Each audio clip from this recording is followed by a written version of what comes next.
Today's topic of conversation is Romain Grosjean the best driver in the world? I think he is. I think we can all agree if he was in the best car, he would be the world champion. Romain Grosjean is the absolute hero, the absolute god of Formula 1. All the doubters, you were wrong, I was right. Grosjean is the best. Okay guys, welcome to Race Review, the Austrian edition. We will go on to Romain Grosjean in a bit, but spoilers are ahead if you haven't seen the Austrian Grand Prix already.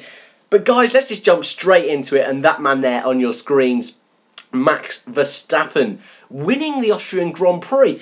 An absolutely incredible race, to be honest with you. I think it's one of my favourites of the season so far, and the last couple have been a bit lacklustre compared to the very early on races in the season. You think back to Bahrain, China, Baku. 3 fantastic races in a row. I really enjoyed last time out at Paul Ricard, but this race was an absolute cracker. I think the best race we've had at the Austrian Grand Prix since its return in 2014. The first time Mercedes have not won here.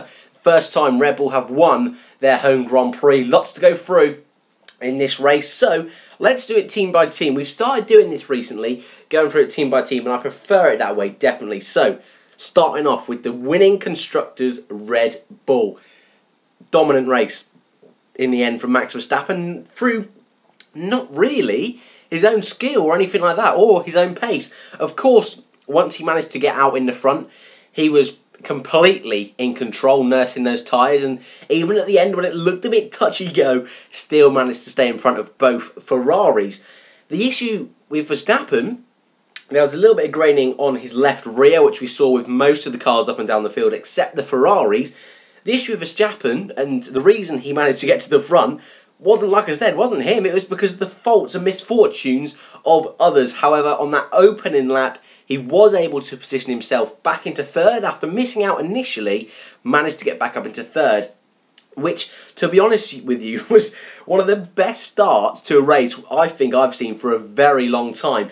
Just through pure racecraft from the top 3 teams, and Grosjean was also getting involved there at one point, getting up to 4th in the mix there, just behind Bottas.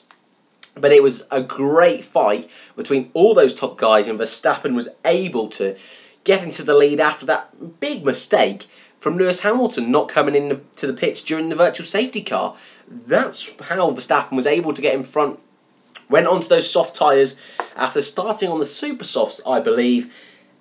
Controlled the race from there on out, so a pretty quiet race for Max Verstappen. His teammate Daniel Ricciardo did not make it to the finish. A really disappointing day for the Australian on his birthday and all. I mean, I'm sure that won't bother him too much. That is on his birthday, you know. But still a bit annoying, and a race where it could have been a double podium for Red Bull. He had to do 2 stops. The top 3 guys did not have to do 2 stops. Ricciardo had to because of the graining on his left rear. I think Verstappen would have had to have come in as well if he was following cars, but of course he wasn't, so that helped him out there. But because of that, Ricciardo dropped right back into 5th, gained a position, or into 6th it was actually, gained a position when Bottas went out the race, gained a position when Hamilton had to come in for a second stop, but eventually his car would break down and he wouldn't finish the race. A big disappointment, I think, for Ricciardo. Not in terms of huge championship position, but a podium was almost on the cards, to be honest with you. Almost. Even though he went on to that second set of tyres, didn't quite have the pace to catch the guys in front. But early on, a podium was just question marks. But a good amount of points was definitely on the cards, so he'll be gutted indeed. But Red Bull absolutely elated with a win at their home race, so fantastic stuff for them. Moving on to the second constructor, Ferrari. Now, Ferrari, Kimi Raikkonen finished 2nd, Sebastian Vettel finished 3rd. Cracking start from Raikkonen. It really was something a bit un-Raikkonen-esque of recent times. Really being aggressive on that opening lap. Had made contact with Verstappen on the opening lap as well. Only slight though, and the stewards decided to take no further action, and I think that was fair enough. To be perfectly honest with you, it wasn't really a lot of contact. Enough to put Raikkonen off for sure, but I mean, you could have argued that Raikkonen did slightly close in on Verstappen a little bit, but I think that's just racing incident personally, so no criticism for either driver there. But Raikkonen, there he is on screen, drove a really solid race, managed to keep up there with Verstappen a little bit, but more so in the race-long fight between Ricciardo, Vettel and Hamilton. So those four were really close all race. He was probably the biggest benefactor of the Bottas and Hamilton retirement. Vettel as well, both of them actually hugely benefited from the two Mercedes dropping out, and Ferrari ending a day with the second and third. That's a really good job, and maybe 5 more laps could have passed Verstappen, but I was actually really hoping Raikkonen could have got this one. There's obviously big rumours around the paddock that this weekend that Leclerc has signed for Ferrari. That apparently that's a done deal now, behind closed doors. And to me, Raikkonen all weekend seemed a little bit different, a little more relaxed. In the live sort of pre-race show almost they put up on the YouTube channel, I don't know if you saw that, he was having a bit of a laugh with Sebastian Raikkonen laughing. He's not allowed to do that, is he? Usually so calm, so monotone. This weekend he just seemed very different, in my opinion, and I do think that deal is signed with Leclerc, and I think that's why Raikkonen almost didn't let Sebastian through. I think he's just going to be in it for himself now, almost.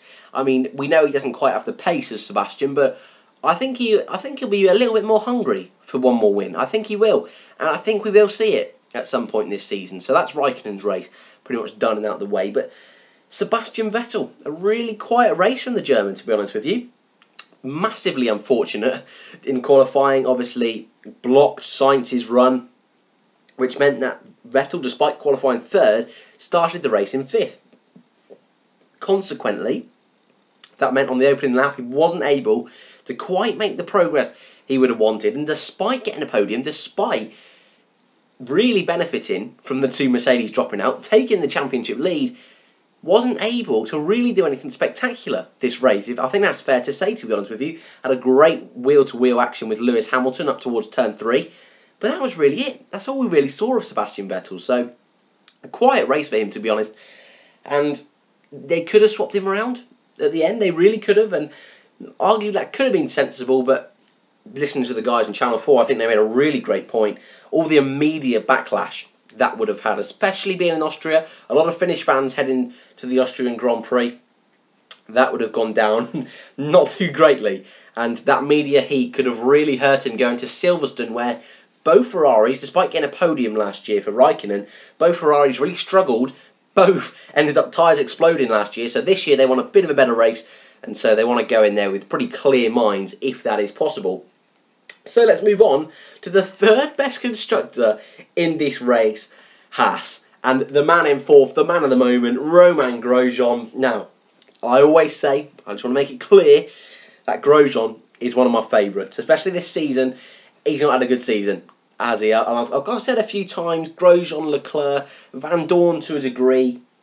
I don't really have one favourite in Formula 1. I was a big Lotus fan, and recently I've not quite been able to find that one driver, that one team, but Grosjean, obviously driving for Lotus, I've always enjoyed, and he's probably the driver I want to see most do well out of every driver on the grid, and so I've been really gutted for him at the start of the season. He's not been great, to be honest, you know, I've even got to admit that, but I was so happy when he finally did a great qualifying, and he did a fantastic race, dicing up there with the 3 top teams in the opening laps. Benefited from coming in under the virtual safety car, something that Magnussen didn't do, and was able to finish in 4th thanks to Hamilton, Ricciardo and Bottas all dropping out. Haas's best ever result in Formula 1 in their 50th race. Fantastic stuff. Magnussen behind. We didn't really see much of Magnussen, but drove a solid race, and he was one of those guys that didn't stop under the virtual safety car, managed to make the longer strategy work better, and ended up with a 4th and 5th for Haas. That's incredible. Really loving this team at the moment. They're slowly becoming one of my favourites. Slowly but surely they're getting there. And Grosjean, I was really impressed with this weekend, and he's got a hope now going to Silverstone, Hungary, Spa. He's got a hope that, and Hockenheim as well. Hockenheim's back this year. I forgot about that. Those tracks, he's got to make sure he's getting points to go into the summer break with a lot of momentum. This is a great way to start his points tally for sure. I think he's gone up maybe 9 places. Haas, I believe, have got up to 5th in the Constructors, overtaking both Force India and McLaren after this one race. A great job for Haas in their 50th race. They're definitely my team of the day for sure. Really impressed with Haas this weekend. And You know what, I quickly wanted to mention, I think it's quite interesting how on the Saturday and the Friday, everyone was saying that the Red Bulls would be really close to the Haas cars. Well, yes and no. There was only 2 spaces in between the Red Bull and Haas cars, but the Red Bull went on to win and the Haas was in 4th and 5th. So something I thought was quite interesting there, that they really thought the Red Bulls would be so close to the Haas cars, but in the end, the Red Bull went on to win. So just thought I'd chuck that in there, I really like that. Moving on to 6th and 7th for their 200th Grand Prix, Force India, a team that struggled on Saturday. Perez going out in Q1, but ending the race with a 6th and 7th. Ocon finishing 6th, Perez finishing 7th. Perez did overtake Ocon, but I imagine that was some sort of team orders. We didn't hear it being broadcast, but I imagine that was a, Ocon let Perez through, and then if he doesn't manage to overtake Magnussen, we'll let you back past. And so that seems to be what's happened there. Pretty quiet race, to be honest, for Force India. Perez, like Magnussen, went longer, didn't pit under virtual safety car. Bob Fernley, one of the big team bosses at Force India, said due to the busyness of the pit lane and track times and track space, they weren't able to double stack Perez. That would have dropped him miles back down the grid. So instead what they decided to do was just pit in Ocon and try something different with Perez, and ended up with a double points finish. It's a solid job from Force India and a good weekend. First time in a while they've got double points actually, so they'll be definitely happy with that indeed. P8 was the man who started right at the back of the grid. The man who on lap 11 said he didn't want to be racing if he was going to be at the back of the grid all day. Fernando Alonso, someone who I think I've been really disappointed with in these last 2 races. It's a good drive today to get up into P8 with that McLaren. However, his attitude really stinks at the moment, and I know he's not in the car that he thinks he should be in, but no big teams are going to want him. Not even the midfield teams at the moment. They're not going to want him with these these huge attitude issues that you'd expect to see from the likes of Lance Stroll.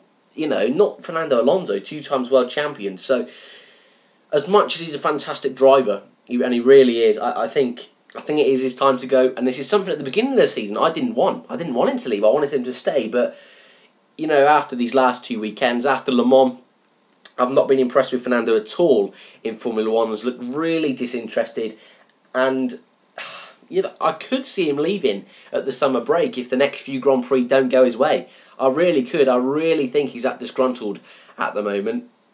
His teammate, moving on to the other side of the garage, Stoffel Van Dorn, did a much better job than Alonso in qualifying, despite being out-qualified by Alonso. Every practice session, Van Dorn was in front qualifying. Every time they did their runs, Van Dorn was in front. However, Van Dorn was caught out at the very end of I think it was Q1, wasn't it? And a couple of drivers went wide, causing yellow flags in the first and second sector. Meant Van Dorn, Perez as well, weren't able to do a second lap, and both were caught out. Van Dorn had a good opening lap.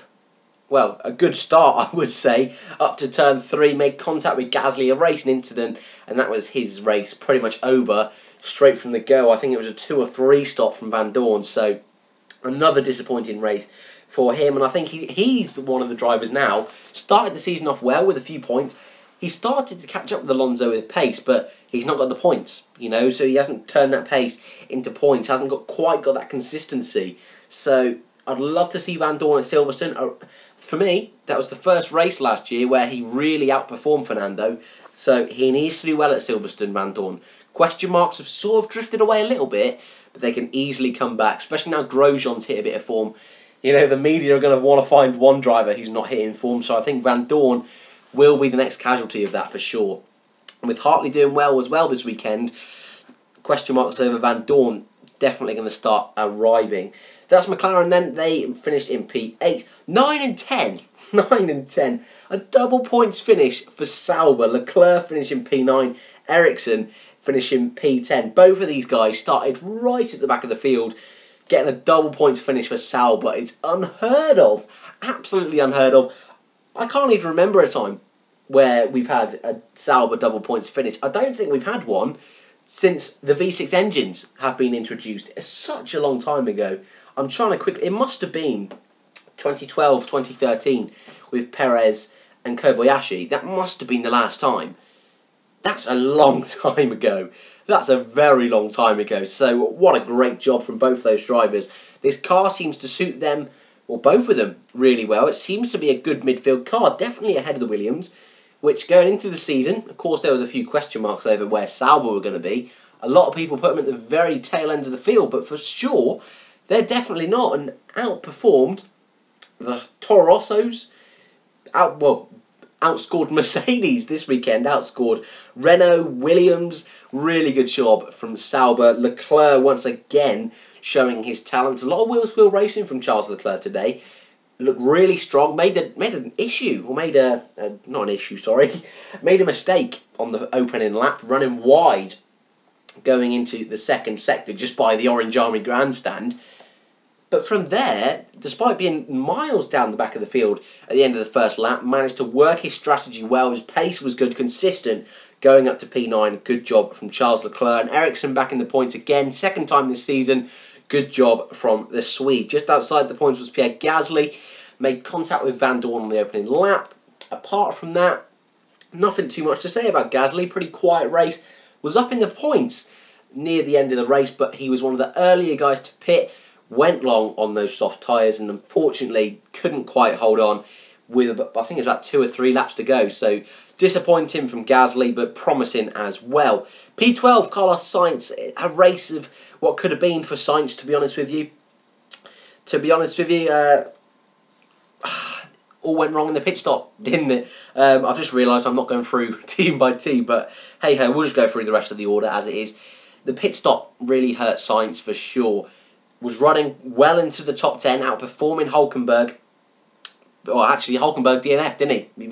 That was why. But Sainz was holding on to points, and looking at it now, could have been 5th, could have been 6th.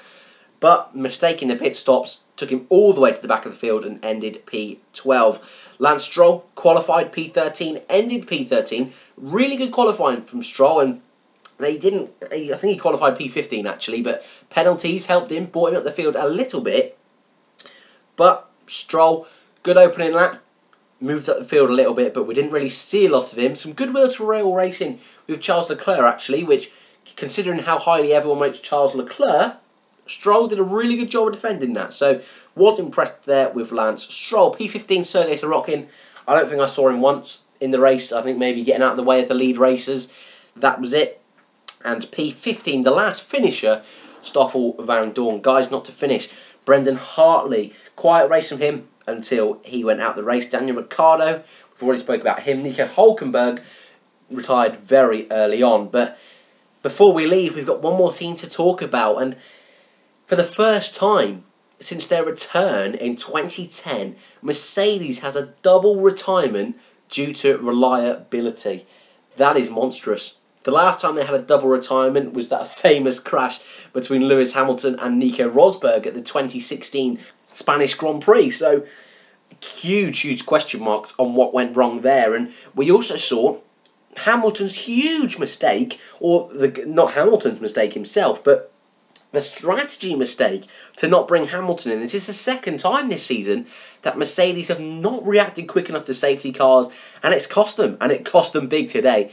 Really did. You could argue that that car was never going to make it to the finish, but I would say, to be honest with you, going in the dirty air definitely wouldn't have helped the problem. So if Hamilton was out in the front, that car could have very well got to the end. The big question marks now is this going to affect Hamilton later down the line with an engine change? And Bottas as well.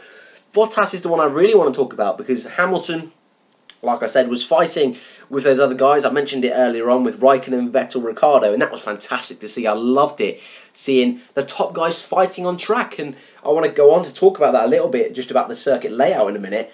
But Bottas just can't catch a break, can he?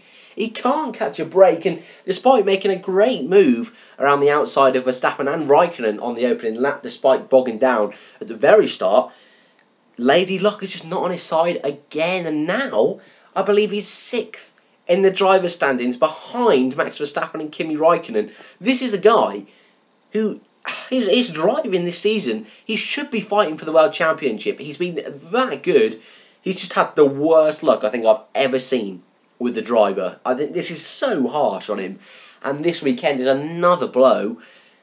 I mean, he's not going to leave the team, for sure. He knows he's in the second or first best car on the grid, but it's still, he's going to be so gutted, and I was gutted for him. I thought it was Hamilton slowing at first. I do know the difference between the helmets, but it is hard to see sometimes with the halo, but I was so gutted for him. I really was, and Bottas, after a great qualifying, only just beat Hamilton, but beat Hamilton nonetheless.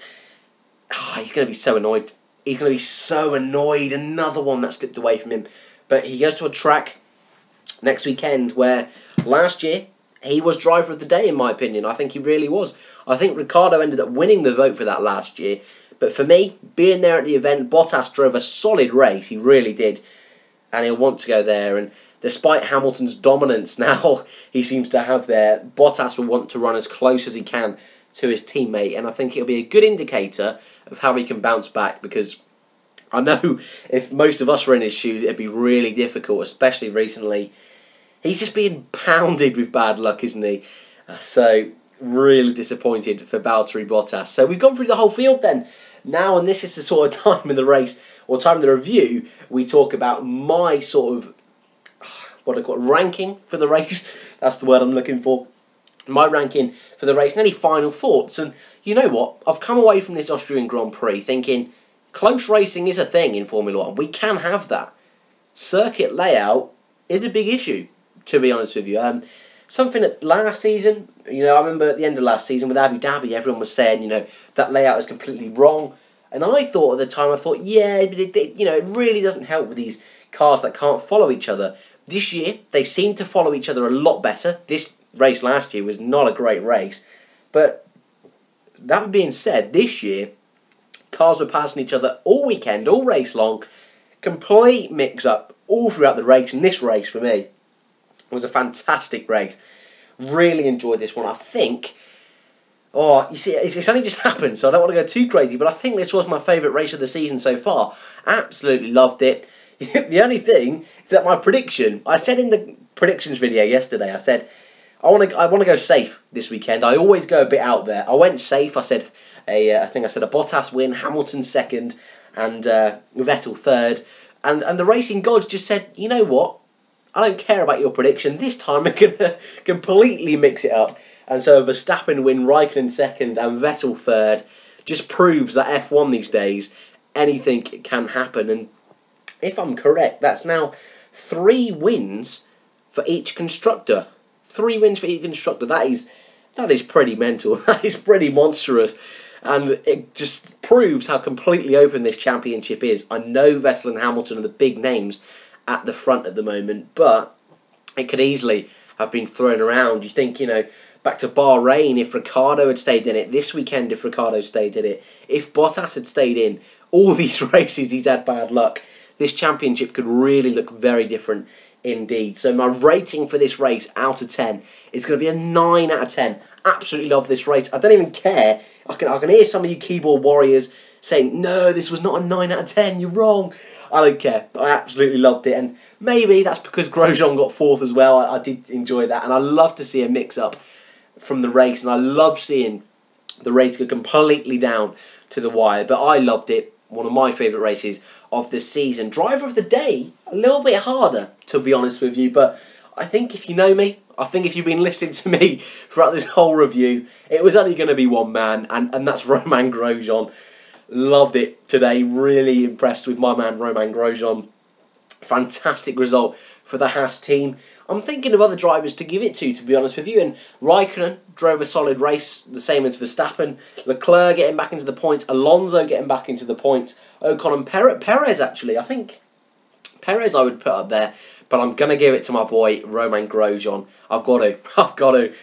Thank you guys for watching. I'd love to know who your driver of the day was and your rating out of 10 for this race in the comments below. The next video on this channel will be the Formula E show. The almost hour-long podcast will be coming out on Tuesday, and then on Thursday will be the launch of the Formula 1 show, the Formula 1 podcast on this channel. So guys, hopefully you look forward to that. If you've got any questions for that, chuck them down in the comments box below. We used to do a weekly mailbox series, and that will be put into that. So if you've got any questions to ask me about anything to do with Formula 1, put them in the comment section below. As always, guys, thank you so much for watching, and I'll see you in the next one.